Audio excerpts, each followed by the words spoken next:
السلام علیکم ورحمۃ اللہ وبرکاتہ۔ مائی نیم از حافظ آمینہ اسلم۔ آج کا ہمارا سبق آیت نمبر 58 سے لے کر 60 تک۔ تو چلیے ہم اپنے سبق کو شروع کرتے ہیں۔ ویڈیو سٹارٹ کرنے سے پہلے اگر آپ میرے چینل پر نئے ہیں تو میرے چینل کو سبسکرائب کر لیجئے تاکہ آپ کو میرا اگلا سبق جو ہے وہ مل سکے۔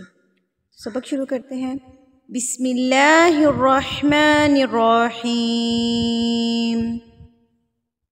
وَإِذْ قُلْنَا ادْخُلُوا، یہاں پر میں نے ند نہیں بولا، میں نے ند غلط ہے۔ ند دال کو ہم ہلائیں گے۔ کیوں ہلائیں گے؟ پچھلے سبق میں بتا چکی ہوں کہ حروف قلقلہ 5 حروف قاف طا با جیم دال، 5 حروف جب سکون کی حالت میں ہوتے ہیں یا وقف کی صورت میں ہوتے ہیں تو ان پر قلقلہ کیا جاتا ہے، ان کو ہلا کر ان کو تھرتھراہٹ کے ساتھ پڑھا جاتا ہے۔ قُلْ نَدْخُلُوا، ند آواز کو روکنا نہیں ہے، نون کو دال کے اوپر مارنا ہے۔ نَدْخُلُوا هَذِهِ الْقَرْيَةَ، ہا کے اوپر کھڑی زبر ہے تو اس کو ہم ایک حرکت کے برابر کھینچیں گے۔ هَذِهِ الْقَرْيَةَ فَكُلُوا مِنْهَا حَيْثُ شِئْتُمْ، یہاں پر ہم جھٹکا دیں گے کیونکہ حمزہ کے اوپر جزم ہے، سکون کی حالت ہے، تو حمزہ سکون کی حالت میں ہوگا تو اس کو ہم جھٹکا دے کے پڑھیں گے شئتم، ٹھیک ہے۔ اب ایک حرکت کا یہاں پہ کوشچن آ سکتا مائنڈ میں کہ اب ایک حرکت کا ہمیں کیسے پتہ چلے گا کہ ایک حرکت کے برابر ہم نے کھینچنا ہے؟ تو میں اپنے پریویس سبق میں بھی بتا چکی ہوں کہ اگر ایک حرکت کا مطلب ہے ایک انگلی کھولنے میں ہمیں جتنا ٹائم لگتا ہے، آرام سے بھی نہیں کھولنی، بہت جلدی سے بھی نہیں کھولنی، جتنا ایک نارمل انداز میں اپنی انگلی بند کر لیں اور اس انگلی کو کھولنے میں ہمیں جتنا ٹائم لگتا ہے اس کو ہم کہیں گے ایک حرکت کے برابر یا ایک الف کے برابر لفظوں کو یا حروف کو کھینچنا۔ یہاں سے پڑھتے ہیں منہا حیث شئتم رغدا وادخلوا الباب، رغدا پہ غنہ ہوگا، غنہ کہتے ہیں ناک میں آواز کو لے کے جانا، تو اس کو بھی ہم نے ایک حرکت کے برابر یا ایک الف کے برابر ہم نے اس کو ناک میں آواز کو لے کر جانا ہے۔ داؤں وادخلوا ود دال پھر سے آ گیا حروف قلقلہ، ود واو کو دال کے اوپر مارنا ہے۔ وادخلوا الباب سجدا وقولوا، یہاں پر آپ نے قو کو بھی ایک حرکت کے برابر کھینچنا ہے اور لو کو بھی آپ نے ایک حرکت کے برابر کھینچنا ہے، کیونکہ جب واو سے پہلے پیش آ جاتی ہے تو اس کو ہم ایک حرکت کے برابر کھینچتے ہیں۔ وَقُولُوا حِطَّةٌ نَغْفِرْ لَكُمْ، یہاں پر غین جو ہے وہ پر ہوگا اور یہاں پر حِطَّةٌ، یہاں پر اقفا ہوتا ہے۔ اقفا کے بارے میں اس وجہ سے بھی نہیں بتاتی کیونکہ اگر ابھی آپ جو نارمل چیزیں ہیں وہ سیکھ جائیں اس کے بعد ہم اقفا پہ بات کریں گے، کیونکہ اگر میں نے ایک ہی دفعہ میں سب کچھ بتا دیا تو آپ لوگوں کو سمجھ نہیں آنی، آپ لوگ باقی چیزیں بھی مکس اپ کر جائیں گے۔ آپ لوگ باقی جو جتنی چیزیں میں بتا رہی ہوں صرف اسی پہ غور کیجیے اور اسی کے مطابق سبق کو پڑھیے اور یاد کیجیے۔ حِطَّةٌ نَغْفِرْ لَكُمْ خَطَايَاكُمْ، طا کے اوپر کھڑی زبر ایک حرکت کے برابر کھینچیں گے، یا کے اوپر کھڑی زبر اس کو بھی ہم ایک حرکت کے برابر کھینچیں گے۔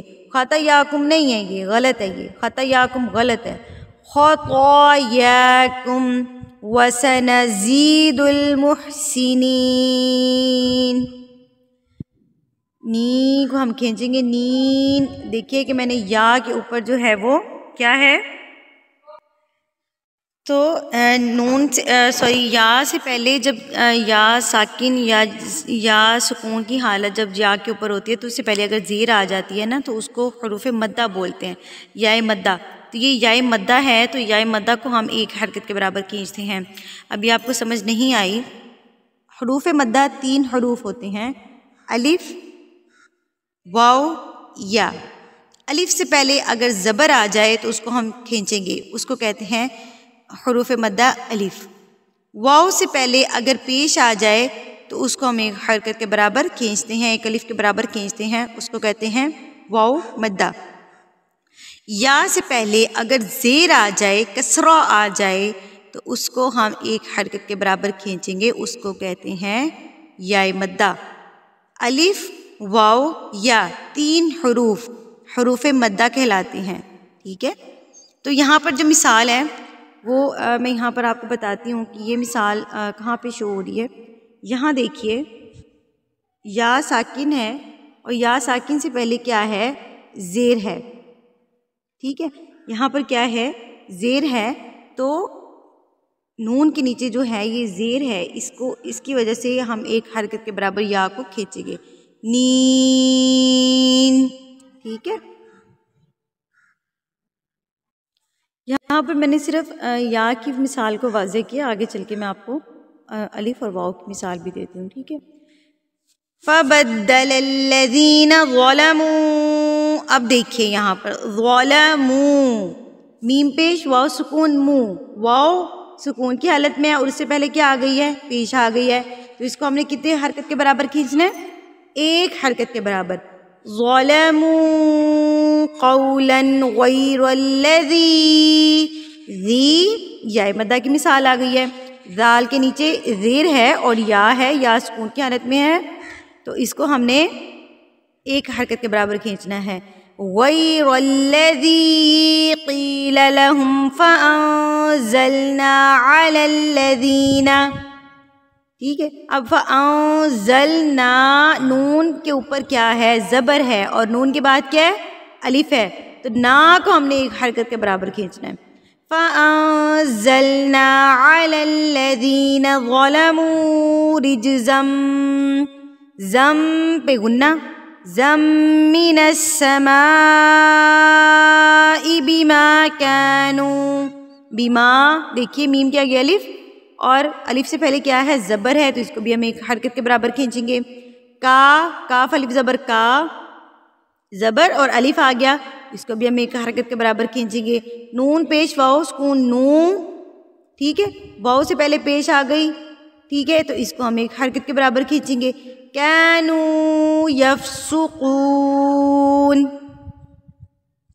وَإِذِ اسْتَسْقَىٰ مُوسَىٰ لِقَوْمِهِ فَقُلْنَا اضْرِب بِّعَصَاكَ الْحَجَرَ۔ اب یہاں پر دیکھیں کہ عصا، صاد کے بعد بھی الف اور الف سے پہلے زبر، تو الف کو بھی ہم یہاں پر کھینچیں گے بِعَصَاكَ الْحَجَرَ۔ اب یہاں پر اب کنفیوز نہیں ہونا کہ آپ لوگوں کو لگے کہ سبق زیادہ ہے یا سمجھ میں نہیں آ رہا، تو کوئی ایشو نہیں ہے، ابھی آپ سبق کو دیکھیے، بار بار سنیے، اس کو سمجھ آ جائے گی انشاءاللہ، اور جب ہم ڈیلی اس کو رپیٹ کریں گے نا تو آپ کو اچھے سے سمجھ آ جائے گی، اور آپ لوگ اپنے جو لفظوں کی آپ کو پہچان بھی ہو جائے گی۔ حروف مدہ جیسے میں نے حروف قلقلہ ہر سبق میں ڈسکس کیے ہیں، تو اسی طرح اب ہم حروف مدہ کو بھی ساتھ ساتھ ڈسکس کریں گے، تو انشاءاللہ آپ لوگوں کو یہ اچھے سے یاد ہو جائے گا۔ فَانْفَجَرَتْ مِنْهُ اثْنَتَا عَشْرَةَ عَيْنًا قَدْ عَلِمَ كُلُّ أُنَاسٍ مَّشْرَبَهُمْ كُلُوا وَاشْرَبُوا مِن رِّزْقِ اللَّهِ وَلَا تَعْثَوْا فِي الْأَرْضِ، یہاں پر اب آپ کہیں گے تعثوا کرنا، نہیں، ثو نہیں ہوگا، تا کے اوپر زبر ہے، اگر تا کے اوپر پیش ہوتی تو ہم اس کو کھینچتے، تا کے اوپر زبر ہے اور زبر کے بعد کیا ہے؟ واو ہے، اس کو ہم کھینچیں گے نہیں، صرف پیش کی صورت میں کھینچیں گے۔ تعثوا فی الارض مفسدین۔ ہمارا آج کا سبق مکمل ہوا، امید کرتی ہوں آپ کو اچھے سے سمجھ آ گئی ہوگی۔ اگر آپ کو کسی چیز کی سمجھ نہیں آتی تو آپ لوگ مجھ سے کمنٹ سیکشن میں لازمی پوچھیے، اور آج کا ہمارا سوال ہے حروف مدہ کون کون سے ہیں، سب مجھے کمنٹ سیکشن میں بتائیے، اور اس طرح مجھے پتہ چلے گا کہ آپ کو کتنی سمجھ آتی ہے۔ اور اگلے سبق کے لیے میرے چینل کو سبسکرائب کر لیجئے، ویڈیو اچھی لگی تو اس کو لائک کر لیجئے۔ وآخر دعوانا ان الحمد للہ رب العالمین۔ السلام علیکم ورحمۃ اللہ وبرکاتہ۔